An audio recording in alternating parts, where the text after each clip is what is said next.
Hey food lovers, today we are making super easy Baingan Ka Bharta. This recipe is perfect for summer, so let's get started. Before starting the recipe, if you are new to our channel, then click on the subscribe button for more delicious recipes.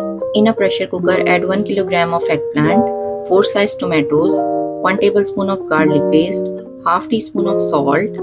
Mix everything well, then add 1/4 cup of water. Cover the pressure cooker and cook it for 5 minutes. Once done, mash the mixture and set it aside.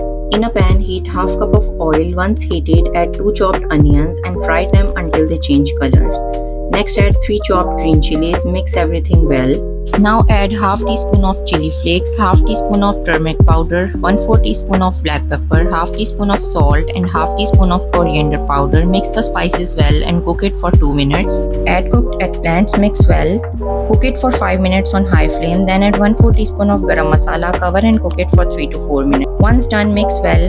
Add 2 tablespoons of fresh coriander, cover and let it simmer on low flame. And there you have it. Easy Baingan Ka Bharta is ready to serve. Enjoy it with your favorite bread and roti. If you like this recipe, don't forget to subscribe our channel. Happy cooking.